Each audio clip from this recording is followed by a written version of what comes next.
अस्सलाम वालेकुम everyone, welcome to vocab grammar you learn English with easy lessons.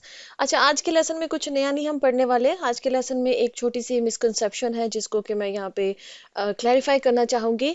मैंने अभी 2 दिन पहले क्या किया कि मैंने आप लोगों को एक वीडियो मैंने बनाई, एक लेसन दिया जिसमें मैंने आपको इंग्लिश स्पीकिंग प्रैक्टिस के नाम से है, जिसमें मैंने आपको 4 स्ट्रक्चर्स बताए थे, जिसमें एक स्ट्रक्चर था लेस्ट का। ठीक है, तो उसमें मैंने आपको ये वाले सेंटेंसेस दिए। ठीक, कैसे कि लेस्ट, जैसे मैंने उसमें एक्सप्लेन किया था कि लेस्ट हम कहाँ यूज करते हैं। लेस्ट हम यूज करते हैं जब हमने ये कहना होता है कि कहीं ऐसा ना हो जाए, जब हम अपनी उर्दू के जुमले ऐसे बोलते हैं। ठीक है, तो वहां पर जैसे ये सेंटेंसेस मैंने दिए कि he studied hard लेस्ट he fail the exam, कि उसने बहुत ज्यादा मतलब पढ़ाई की कि कहीं वो फेल ना हो जाए। जैसे सेकंड सेंटेंस है she tiptoed into the room lest she wake the sleeping baby, कि वो दबे पांव कमरे में आई कि कहीं वो सोए हुए बच्चे को, बेबी को उठा ना दे, जगा ना दे। ठीक, अब इसके नीचे मुझे इस वीडियो के नीचे कमेंट्स मिले कि उन्होंने कहा कि मैम ये सेंटेंसेस जो आपने हमें दिए हैं ना, ये ग्रामेटिकली इनकरेक्ट है, ये गलत है। ठीक, वो क्यों उन्होंने कहा? उन्होंने इसलिए कहा कि वो ये एक्सपेक्ट कर रहे थे कि इन सेंटेंसेस में शुड होना चाहिए। ठीक, कि भाई he studied hard लेस्ट he should fail the exam, कि वो उसने बहुत ज्यादा पढ़ाई की कहीं वो एग्जाम्स में फेल ना हो जाए, मतलब वही निकलता है। तो क्या उन्होंने मुझे गलत बोला या मैंने गलत बताया? नहीं, जिन स्टूडेंट्स ने ये बात को मेंशन किया है बिल्कुल करेक्ट मेंशन किया है। लेकिन तो फिर मैं क्या मैंने गलत बताया आपको? नहीं, मैंने भी आपको गलत नहीं बताया। मैंने भी जो जुमले बनाए वो भी करेक्ट है ग्रामेटिकली, और जो शुड के साथ हम लेस्ट का इस्तेमाल करते हैं वो भी करेक्ट है ग्रामेटिकली। क्या फर्क है?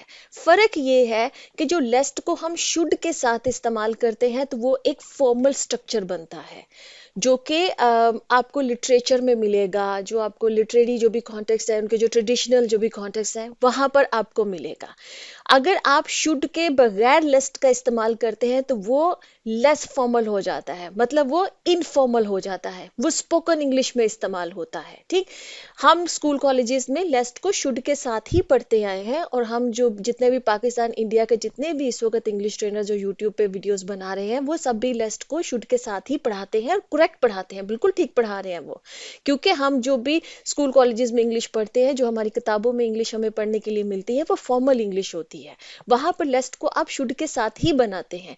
लेकिन अब क्या है कि वक्त के साथ जो जो लैंग्वेजेस होती है ना वो इवॉल्व होती हैं, और हमेशा याद रखिएगा कि जो किताबों की लैंग्वेज होती है वो फॉर्मल होती है, और जो स्पोकन लैंग्वेज होती है वो कोई भी लैंग्वेज हो वो इनफॉर्मल होती है। वो उर्दू की भी आप यही एग्जांपल देख सकते हैं कि उर्दू आपको जो किताबों में मिलेगी और जो हम रोजमर्रा में बोलते हैं आपको उसमें फर्क मिलेगा, क्योंकि किताबों वाली जो लैंग्वेज है उर्दू की वो फॉर्मल होती है, और जो हम रोजमर्रा में स्पोकन उर्दू बोलते हैं वो इनफॉर्मल होती है। ठीक है, तो अब क्या है कि मॉडर्न डेज के हिसाब चूंकि लैंग्वेज चूंकि इवॉल्व हुई है, तो मॉडर्न डेज के हिसाब से आप देखेंगे तो लेस्ट जो है उसमें शुड का स्पोकन इंग्लिश में इस्तेमाल नहीं होता है।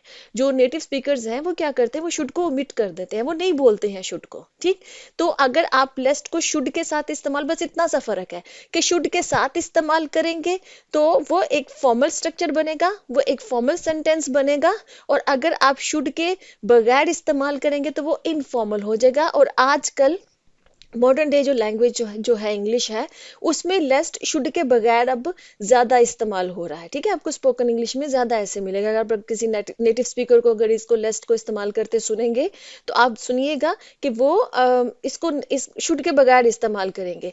आप यूट्यूब के ऊपर भी देखें, जो वहाँ के नेटिव ट्रेनर्स हैं उनकी मैंने एक वीडियो देखी थी, उन्होंने जो सेंटेंसेस बनाए थे उन्होंने भी लेस्ट के शुड के बगैर ही सेंटेंसेस बनाए जब वो लेस्ट को एक्सप्लेन कर रहे थे। ठीक है, कोई मतलब मेरा ख्याल है वो शायद ब्रिटिश थे, ब्रिटानिया से थे। ठीक है, तो उनकी वीडियो मुझे मेरे सामने नजर से गुजरी तो मैंने उसको भी देखा, तो वहां पर भी तो बस इतना सा फर्क है।